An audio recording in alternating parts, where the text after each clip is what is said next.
प्रेम श्री हनुमान जी महाराज की जय।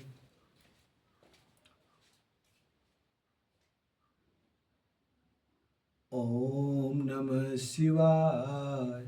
हरि ओम नमः शिवाय। बोलो ओम नमः शिवाय।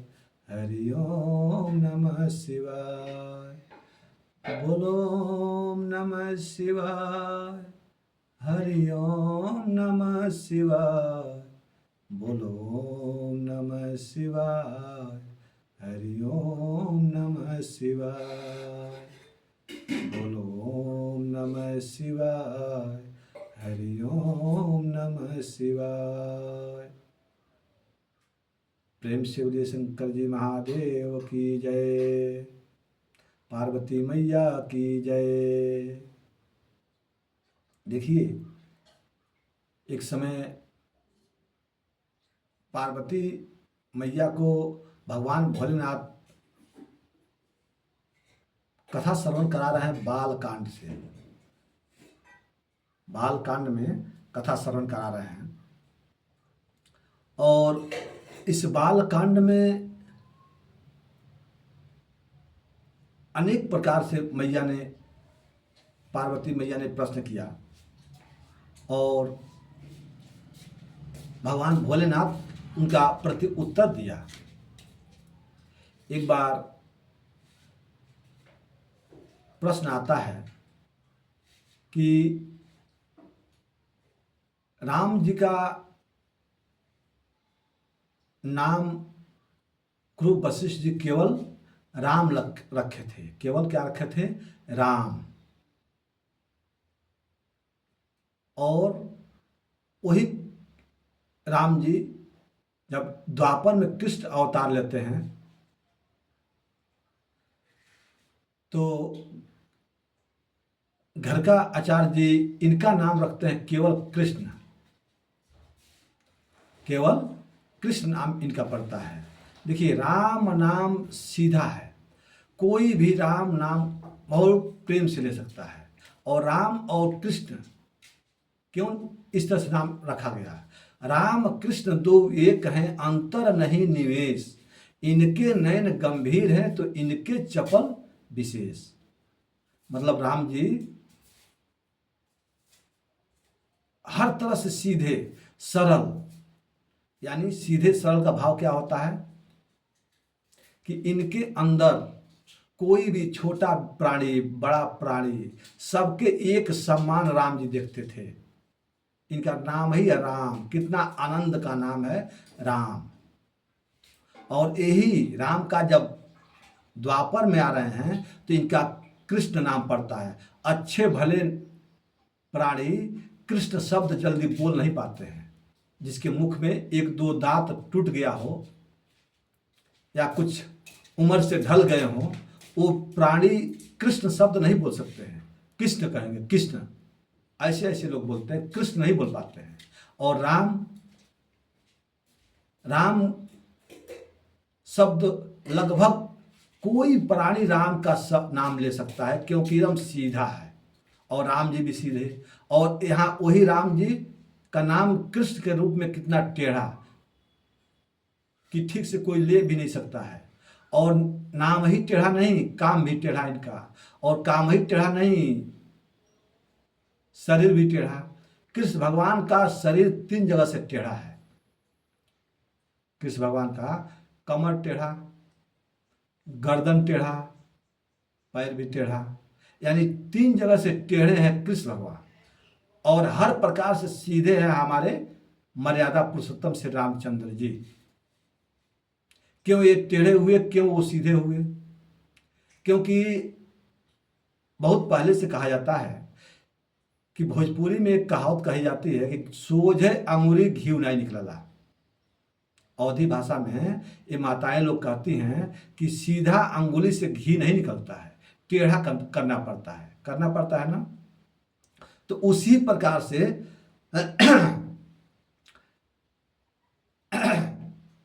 राम जी बोले कि यदि हमारे इस सीधे नाम राम से ये जीव नहीं फंसता है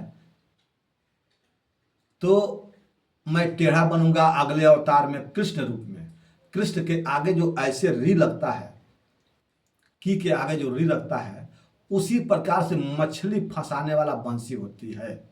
आपने ध्यान दिया होगा कि जो मछली जिस कांटे में खाद्य पदार्थ लगा करके पानी में डाली जाती है, वो मछली का आकार और कृष्ण के नीचे जो री का मात्रा दिया जाता है, ठीक उसी प्रकार वो कांटा होता है जिसमें मछली फंसती है। खाद्य पदार्थ लगा दीजिए और पानी में डाल दीजिए, देखिए मछली फंस जाती है। तो राम जी हमारे सोचते हैं कि हम हैं सीधा, तो सीधा में तो कोई जीव फंसने वाला जल्दी है नहीं। सीधा में वही आएंगे जो सीधे हैं, जो सरल हैं।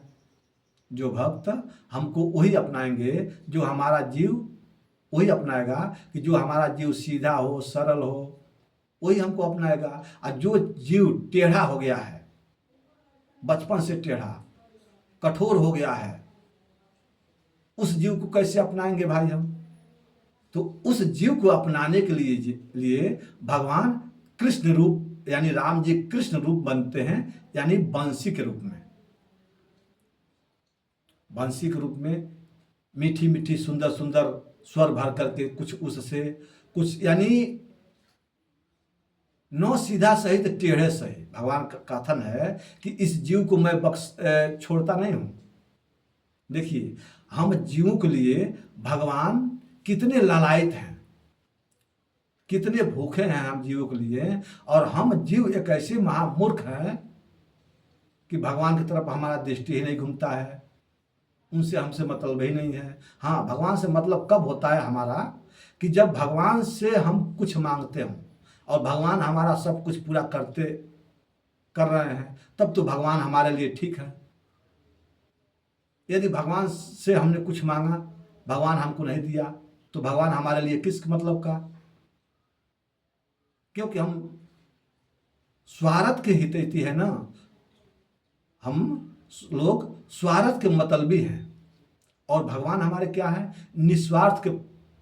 निस्वार्थी हैं, वो स्वार्थी नहीं है। जो जीव निस्वार्थ भाव होकर के प्रभु के पास जाता है, उसको भगवान शरण ग्रहण करते हैं। और जो जीव कपटी, छलिया, ये सब भेष बनाता है, यानी भगवान का नियम कुछ और होता है और उसका अपना नियम कुछ और होता है। जैसे हम लोग के पास, हम मानव रूप में जब पूर्व जन्म के कमाई के माध्यम से कुछ हमारे पास धन हो जाता है, संपत्तियां हो जाती हैं, गाड़ी घोड़ा बंगला हो जाते हैं, तो हमको अहंकार हो जाता है। देखिए देने वाले सब परमात्मा है, लेकिन हमको अहंकार हो जाता है, मैंने एक किया, मैंने एक किया। तो जब अहंकार हो जाता है तो वही भगवान किसी न किसी भेज करके और हम जीवों को अपनाना चाहते हैं और हम जीव उनसे भागना चाहते हैं। तो राम रूप से जो जीव भग जाता है, वो कृष्ण रूप में आके फंस जाता है, क्योंकि कृष्ण शब्द ही टेढ़ा। तो जब शब्द टेढ़ा है तो उस टेढ़ा से हम कहां बच पाएंगे? यानी उस जीव से, उस रूप में भगवान हमको कृष्ण रूप में टेढ़े बन करके सही हमको भगवान अपने में स्वीकार कर लेते हैं। प्रेम से बोलिए भक्त वत्सल भगवान की जय। क्योंकि प्रभु का ये अनुग्रह है, ये आदर है उनका। सन्मुख होय जीव मोह जबहि, भगवान कहते हैं कि सन्मुख होय जीव जब मोह जबहि, पाप अग नासहि तबहि। यानी हम कितना हो पाप होकर के, पापी बन के भगवान के शरण में एक बार चले जाते हैं और उनकी दृष्टि हमारे ऊपर, हम पापियों के ऊपर पड़ जाता है, तो दृष्टि पड़ते हम पापियों को सारी पाप भगवान एक पल में धो देते हैं और निष्पाप बना करके अपने में ग्रहण कर लेते हैं। प्रेम से बोलिए भक्त वत्सल भगवान की जय। तो कहने का मतलब ये है, वही राम वही है, कृष्ण वही है। राम कृष्ण दो एक है, अंतर नहीं निवेश। इनके नयन गंभीर है तो इनके चपल विशेष। और ये भी बताया जाता है कि राम कृष्ण वंशजो शिव समाना, यानी राम कृष्ण का जो वंशज है वो कौन है? वो साक्षात शिव के समाना है। यानी भगवान शंकर और राम जी और कृष्ण जी एक ही वंशज है, एक ही अनुयायी हैं, एक ही, ये तीनों लोग हैं। यहाँ समुद्र तट पर देखिए, सेतु बंधन जब निर्माण हो रहा था तो वहां कोई मार्ग नहीं सूझ रहा था, तो राम जी वहां जाकर के समुद्र को पहले प्रार्थना किए हैं। लक्ष्मण जी वहां थोड़ा सा मतलब अपना भाव दिखाए हैं कि भैया बाण उठाइए, अभी समुद्र जगह मार्ग दे देगा। लेकिन राम जी वहां समझाते हैं, लक्ष्मण नहीं नहीं, बेगर अवसर दिए किसी के ऊपर प्रहार करना ये उचित नहीं है। समुद्र देवता है, इसलिए मैं इनके सामने हाथ जोड़कर प्रार्थना करूंगा, मैं अपना मजबूरी इनसे सुनाऊंगा। हो सकता है द्रवीभूत होकर के समुद्र हमको कोई मार्ग बता दे। लक्ष्मण जी शांत हो गए। राम जी वहीं अपना कुशा का आसन बिठा करके समुद्र के बगल में समुद्र के हेतु उपवास करने लग गए। लेकिन जब 3 दिन बीत गया तब जाकर के राम जी तमतमा करके उठे। लक्ष्मण बाण सराहिए, बिनु भय होत न प्रीत, सठ हठ मानत नहीं, 3 दिन गए बीत। जब इतना कहे तो तुरंत समुद्र देवता प्रकट भी हुए और वहां का समस्या का समाधान भी किए। तो कहने का मतलब वही राम वही कृष्ण एक हैं। और उस समय वो भी कहे हैं, राम जी कहे हैं कि भाई यदि कोई हमारा कैसा भी भक्त है और वो शिव का द्रोही है,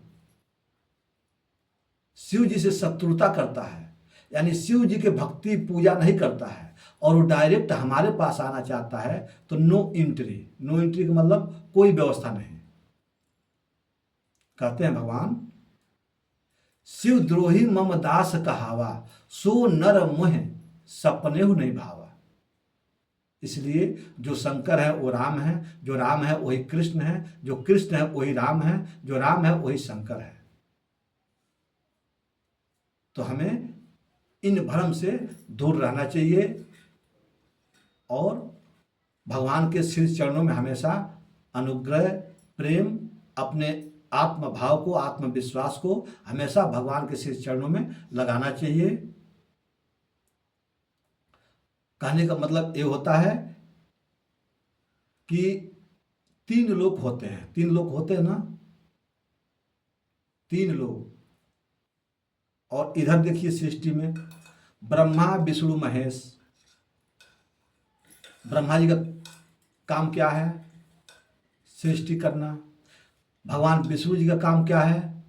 पालन करना। और हमारे भगवान भोलेनाथ का काम क्या है? संहार करना। देखिए भगवान विष्णु, इनका नाम कहाँ से आता है? बी माने विष्णु, यानी बी से केवल विष्णु नहीं होते हैं, बी से विष्णु, बी से विष और बी से विश्वास। यदि बी से विश्वास कर लेंगे हम और आप, तो वही भगवान शंकर, वही भगवान विष्णु हमारा हर एक काम करते हुए बेड़ा पार कर देंगे। और नहीं तो वही भगवान विष्णु कहते हैं, यदि भाई नहीं मानोगे तो बी से विष माने शंकर जी। शंकर जी के गले में क्या है? विष। और शंकर जी के बाहर गले में क्या डोलते रहते हैं? वो विष के मालिक हैं। कौन? सरफ महाराज। तो शंकर जी के पास अंदर बाहर दोनों तरफ विष ही विष भरा है। तो उस कालातीत यानी देखिए शंकर जी का एक नाम क्या है, उनका नाम है त्रिगुणातीत। त्रिगुणातीत का मतलब क्या होता है और त्रिशूल का मतलब क्या होता है? भगवान के हाथ में क्या है? त्रिशूल, तीन शूल। तीन शूल का मतलब तीनों शूल को, रजोगुण, तपोगुण, सतोगुण, तीनों शूलों को जो मुट्ठी में रखे वही त्रिगुणातीत होता है। वही भगवान भोलेनाथ होते हैं, वही भगवान शंकर होते हैं, और वही हम लोग को संहार करते हैं विष के रूप में। यदि विश्वास है हमारा आपका उनके ऊपर तब तो कल्याण, और यदि नहीं विष है, विश्वास है, तो वही विष के रूप में हमको आपको अनेक प्रकार के विष करके, विष के भावना से हमको संहार करते हैं। और भगवान विष्णु पालन करते हैं, और ब्रह्मा जी के माध्यम से हम सबको, केवल मानव का नहीं, केवल मानव सृष्टि का नहीं, पशु पक्षी, राक्षस दानों, हर चीज, छोटे बड़े सब चीज का सृष्टि किसने किया? विधाता ब्रह्मा जी ने। विधाता ब्रह्मा जी ने किसके, किनके पुत्र हैं? श्री हरि नारायण, नारायण, जिनका नाम है नारायण, यानी कोई नाम नहीं है और नाम भी है नारायण। और नारायण का जाप किसने किया? केवल केवल मात्र नारद जी महाराज। क्या कह रहे थे? श्रीमन नारायण नारायण नारायण, भजमन नारायण नारायण नारायण, श्रीमन नारायण नारायण नारायण, भजमन नारायण नारायण नारायण। जो भक्त नारायण का नाम का जाप किया उसका निश्चित रूप से कल्याण होगा, और निश्चित रूप से नारद जी का दर्शन होगा। और जो नारद जी का जिसका दर्शन हो गया वो भगवान के घर में उसका पक्का रिजर्वेशन होता है, इसमें कोई संदेह नहीं है। क्योंकि जो भगवान नारद जी के शरण में चले जाते हैं उनका भी भगवान के घर में कंफर्म हो जाता है, पक्का रिजर्वेशन। जो शंकर जी के शरण में जाते हैं उनका भी पक्का रिजर्वेशन होता है। इसलिए हम सब भक्ति भाव के माध्यम से, शंकर जी के माध्यम से हमें आगे बढ़ना चाहिए। आइए इस समय भगवान भोलेनाथ के द्वारा मैं अपने वाणी को यहीं विराम देता हूं, और प्रेम से बोलिए भक्त बसर भगवान की जय, हनुमान जी महाराज की जय। अनुराग, तो इस वीडियो को देखने के बाद से आप कमेंट करना मत भूलिएगा, क्योंकि मेरा हर समय आपका ये प्रतीक्षा रहेगा। आपके मैं आभारी रहूँगा कि आप हमेशा कमेंट का इंतज़ार हमें रहेगा, और मैं इसी तरह से आपको सुंदर सुंदर वीडियो कथा के माध्यम से निवेदन करता रहूँगा। प्रेम से बोलिए भक्त बसर भगवान की जय।